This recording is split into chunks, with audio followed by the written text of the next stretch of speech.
नमस्ते मित्रांनो, king of stories या चॅनलवरती आपले स्वागत. आपण ऐकत आहोत गोष्ट एका लग्नाची भाग 4. आई म्हणाली, मुलाच्या घरून फोन आला होता. ते लोक उद्या येणार आहेत.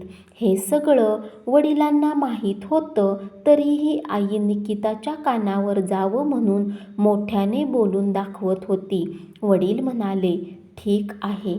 निकिताला ऐकू आलं तरी ती दुर्लक्ष केल्यासारखं करून टी व्ही बघत होती. तिला खूप कंटाळा आलेला या सगळ्यांचा. पण काय करणार? ती विचार करायची, या मुलांना आमच्या जागी बसवलं पाहिजे, मग कळेल किती अवघडायला होतं ते. त्यात काहीही प्रश्न विचारत बसतात. ऑफिसला जाताना सकाळी आईने आठवण करून दिली, लवकर ये, मैत्रिणीसोबत गप्पा मारत बसू नकोस. आणि ती चिडली. निकिता म्हणाली, काल एवढं बाबांना सांगताना ऐकलंय मी, पुन्हा पुन्हा सांगायची गरज नाही. आणि बडबडत निघून गेली. नंतर थोडंसं वाईट वाटलं, पण आपण उगाच नको तो राग आईवर काढतो. कधी कधी वाटतं की लवकर एकदाच लग्न झालं तर निदान ही शोपीसगिरी तरी बंद होईल. खरंच असं चेहरे बघून नुसतं या लोकांना कळत असेल का की मी खरंच कशी आहे. ऑफिसमध्ये गेल्यावर मात्र काम करता करता ती आपोआप हे सगळं विसरून गेली. दिवस तसा चांगलाच गेला. पण घरी जायची वेळ आली आणि परत डोक्यात ते विचार चालू झाले. नेहमीसारखी घरात सगळी सेटिंग झालेली. नितेशची फुल्ल पॅन्ट, वडिलांचा पेपर आणि टी व्हीवरील बातम्या. हे बघून ती हसत हसत आत गेली. नेहमीप्रमाणे आईची धावपळ आणि तिला तयारी करायला मदत करू लागली. थोड्या वेळातच मंडळी आली. त्याचे आई वडील, बहीण आणि तो त्याचा मित्र. चहा पोहे दिले आणि निकिता बाहेर आली. तेच नाव, गाव, काम हे प्रश्न झाले. आणि मग त्याच्या आईने विचारलं, लग्नानंतर काम करायची इच्छा आहे? निकिता म्हणाली, हो. मुलाची आई म्हणाली, आमचं तसं काही नाही बघ, तुला वाटतंय तर तू कर, नसेल जमत तर नको करू. निकिताला थोडं बरं वाटलं. दिसायला आणि राहणीमान बघता खूपच साधी वाटत होती त्याची आई. निकिताने हळूच वरती बघून मुलाकडे बघू लागली, पण मुलगा मान खाली घालून बसला होता. त्याची आई म्हणाली, हे आता रिटायर होतील आणि मग आम्ही दोघे गावी जाऊ. मग काय तुम्ही काय तो तुमचा संसार सांभाळा. कधीतरी येऊ अधूनमधून, शेतातली काही कामे येतात. निकिता दचकली. आई म्हणाली, अहो तिला आमची शेती कुठं माहीत आहे अजून. मुलाची बहीण म्हणाली, नाही हो काकू, आई मस्करी करते. तसं मला आणि दादाला तरी कुठे काय येतं शेतीतलं. आणि सगळे हसायला लागले. निकितानेही जबरदस्ती हसायचा प्रयत्न केला. मुलाची आई मुलाकडे बघत म्हणाली, अरे तू विचार की काहीतरी. आणि निकिताने त्याच्याकडे पाहिलं, पण तो आईकडे बघत म्हणाला, तुम्ही विचारलं ना, अजून काय विचारू मी. त्याची आई म्हणाली, अरे विचार काहीतरी. मुलगा आईकडे बघत म्हणाला, तुम्हाला जेवण बनवायला आवडतं का? निकिता म्हणाली, हो. आणि नंतर त्याचा मित्र प्रश्न विचारू लागला. निकिता मनात विचार करू लागली, हा मुलगा मला बघायला आलाय, पण मान खाली घालून बसलाय कधीचा. आणि त्याचा मित्र मला प्रश्न विचारतोय. रात्री जेवताना विषय निघाला आणि आई-बाबांचा. त्याच्या बोलण्यावरून तरी वाटत होतं त्यांना हे स्थळ पसंत आहे. आणि निकिता बोलू लागली, अगं आई, तो मुलगा माझ्याकडे बघायला तयारच नव्हता. काहीही बोलायचं असेल तर तो त्याच्या आईकडे बघूनच बोलत होता. तिला मध्येच थांबवून नितेश बोलू लागला, अगं पण तू अशी बघत होतीस त्याच्याकडे, म्हणून दोघांवरून आईकडे बघत असेल. निकिता म्हणाली, ए नित्या, गप रे. मान्य आहे की ही लोक चांगली आहेत, पण त्याचा मित्र त्याच्यापेक्षा जास्त प्रश्न विचारत होता मला. तू सांग, लग्न नक्की तो करणार आहे की मित्र? मला नाही पटलं अजिबात. आणि किती शांत आणि सभ्य वाटत होता तो. नितेश म्हणाला, हो ना, मला खूप काळजी वाटते. चुकून जरी यांचं लग्न झालं तर ताई स्वतःच्या तालावर नाचवेल ग त्या बिचाऱ्या मुलाला. आणि सगळेच जोरात हसू लागले. महेश खूप समजूतदार आणि हुशार होता. त्याने निकिताबद्दल जमेल तेवढी माहिती काढली होती. दुसऱ्या दिवशी आई निकिताला महेशबद्दल विचारू लागली. निकिता म्हणाली, अगं असं कसं सांगू? कालच तर बघून गेले ते. त्याचा स्वभाव तरी कळायला हवा. आई म्हणाली, आतमध्ये तुमच्या दोघांमध्ये काही बोलणं झालं की नाही? निकिता म्हणाली, स्वतःबद्दल सगळं सांगत होता. पुढे त्याने काही विचार केलाय आयुष्याबद्दल ते. मध्येच तिचं बोलणं काटत आईने विचारलं, तुला काही विचारलं? हो, तेच की, तुला काय पुढे करायची इच्छा आहे? तुला जसं राहायला आवडेल तसं राहत जा. मला काही प्रॉब्लेम नाही. 2 दिवस झाले तरीही काही निकिताच्या घराकडून उत्तर आलं नाही. म्हणून शेवटी त्यानेच कॉल केला तिच्या आईला आणि त्याने होकार कळवला. महेशकडे निकिताचा नंबर होता, पण त्याची हिंमतच होत नव्हती. तिला काय वाटेल या विचाराने. शेवटी हिंमत एकवटून त्याने तिला मेसेज केला. नमस्कार. निकिता म्हणाली, नमस्कार. कोण आपण? महेश देशमुख. निकिताच्या पोटात गोळाच आला आणि काय बोलावं त्याच्याशी ते समजेना. महेश म्हणाला, तुमच्याबद्दल अजून जाणून घ्यायचं आणि मला वाटतं तुम्हालाही जाणून घ्यायची इच्छा असेलच. ती म्हणाली, पण अजून आपलं लग्न नाही ठरलं. महेश, म्हणूनच तर हे समजणं आधी गरजेचं आहे की आपण खरंच एकमेकांसाठी योग्य आहोत की नाही.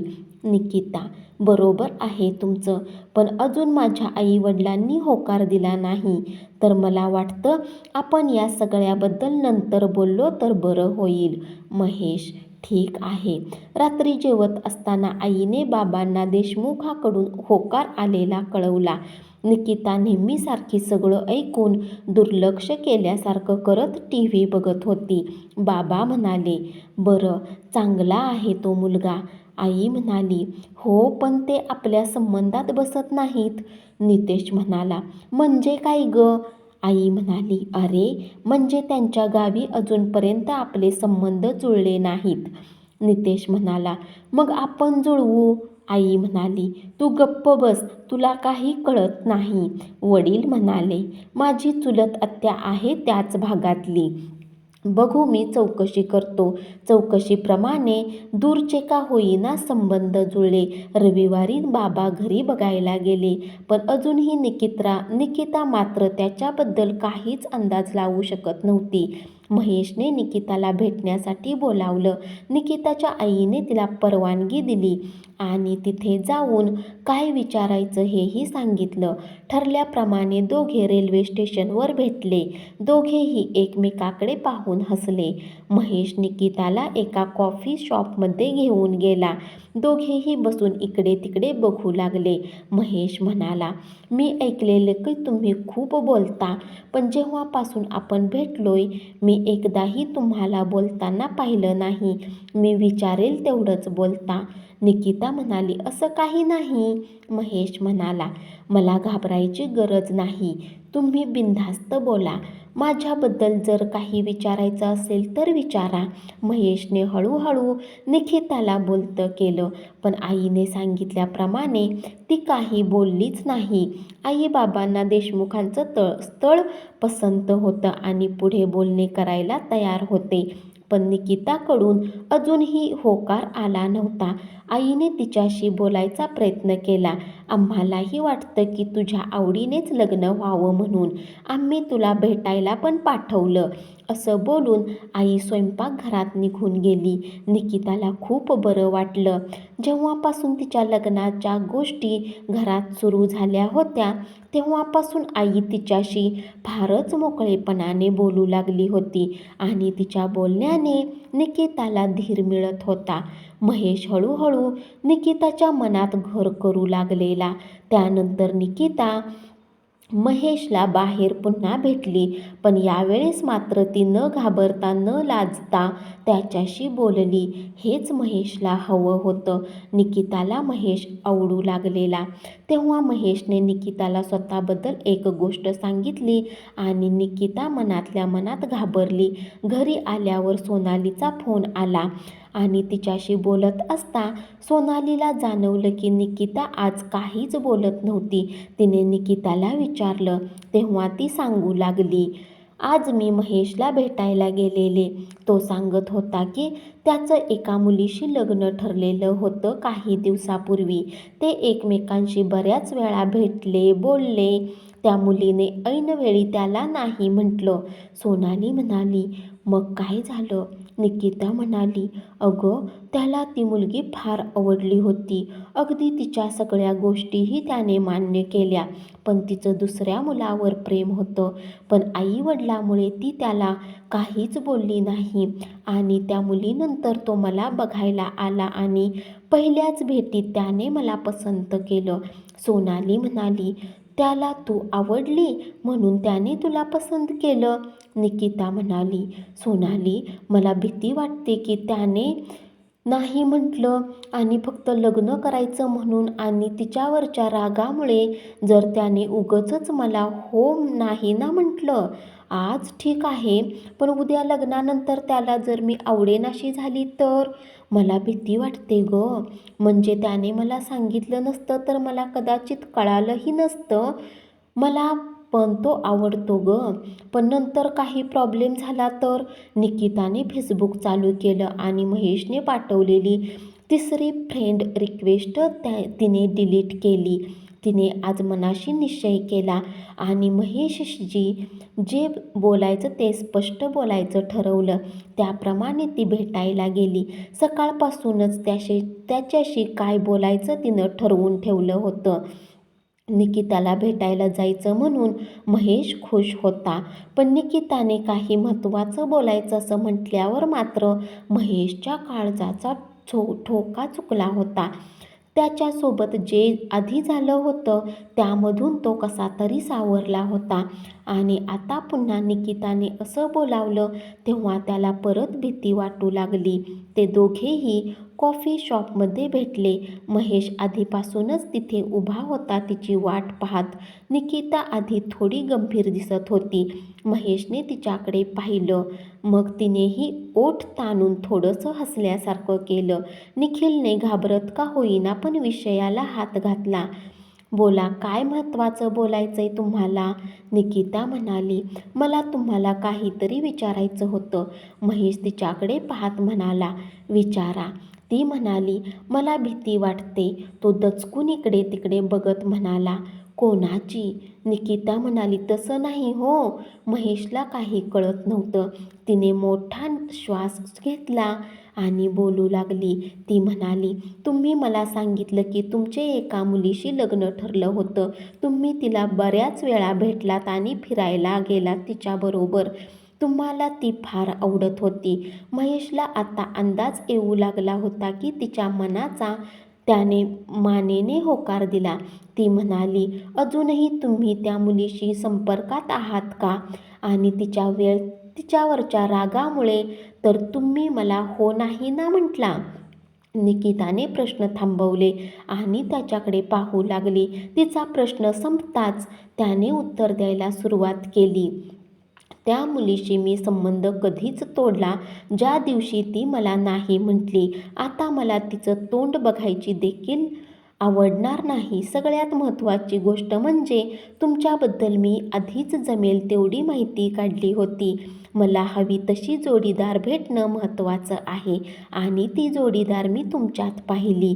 मला फरक पडत नव्हता माझ्या आईवडिलांना काय वाटतं, कारण संसार मला करायचा होता आणि त्यासाठी माझ्या इच्छा अपेक्षा महत्त्वाच्या होत्या आणि तुमच्या मनमिळावू स्वभावामुळे माझ्या आईवडिलांनाही तुम्ही आवडणार हे मला माहीत होतं. म्हणून मी त्यावेळेस तुम्हाला माझा होकार कळवला. तो बोलत होता आणि ती शांतपणे सगळं ऐकत होती. त्यांचं बोलणं संपलं होतं आणि ती तशीच त्याच्याकडे एकटक बघत होती. हे तिच्या लक्षात आलं तसं तिने आपली मान खाली केली. महेश, हे बघा, अजून तुम्हाला काहीही विचारायचं असेल तर विचारा, कारण जर काही प्रॉब्लेम असेल तर ते आत्ताच कळालं तर बरं होईल, निकिता म्हणाली. माफ करा, जरा तुम्हाला राग आला असेल तर, तो म्हणाला. नाही, मला खूप बरं वाटलं. निदान तुमच्या मनात जे प्रश्न होते माझ्याबद्दल ते तुम्ही मला विचारले. आणि दोघांनीही एकमेकाकडे हसत पाहिलं. निकिताने घरी जाऊन आईला होकार कळवला आणि आनंदात आईचा आनंद गगनात मावेनासा झाला. संध्याकाळी बाबा घरी आले आणि आई त्यांना देशमुखांच्या घरी होकार कळवायला सांगत होती. बेडरूममध्ये बसून निकिता मात्र काहीतरी आठवून एकटीच हसत होती. सारखी स्वतःलाच आरशात पाहत होती. तिच्या आजूबाजूला रंगबिरंगी फुलपाखरे उडत होती. आज पहिल्यांदा प्रेमात पडल्याचा अनुभव ती अनुभवत होती. सोनालीलाही तिने घडलेली हकीकत सांगितली. तिलाही खूप आनंद झाला. दोघांच्याही घरातली मंडळी एकमेकांना भेटली. निकिता आणि महेश दोघेही हुंडा देण्या-घेण्याच्या विरुद्ध होते. हे त्या दोघांनी आपापल्या घरी आधीच सांगितलं होतं. तरीही म्हणतात ना, घरातल्यापेक्षा बाहेरचे जास्त उतावळे, त्याप्रमाणे घरातल्यांनी नाही पण भावकीतल्या लोकांनी मात्र प्रश्न केलाच. देण्या-घेण्याचं काय? पण महेशच्या वडिलांनी मात्र परिस्थिती सांभाळून घेतली आणि निकिताचे बाबाही बोलले, माझ्या मुलीला मी जमेल तेवढं आनंदाने देणार. आता लगीन घाईमध्ये दोन्ही कुटुंब व्यस्त झाले होते. लग्नाची तारीख जवळ येत होती. पत्रिका छापल्या गेल्या. स्वतःचीच पत्रिका पाहून ती गालातल्या गालात हसत होती. दारी तोरण लागले. हॉलमध्ये सनई चौघडे वाजू लागले. देवा ब्राह्मणांच्या साक्षीने दोघांनी शपथ घेतली एकमेकांना साथ देण्याची. मंगलाष्टकांच्या नादात दोघांवर अक्षदा पडल्या आणि दोघांनी एकमेकांना हार घातला. महेशने निकिताच्या गळ्यात मंगळसूत्र घातलं आणि हा लग्न सोहळा संपन्न झाला. अशा प्रकारे शुभमंगल जुळून आले. धन्यवाद.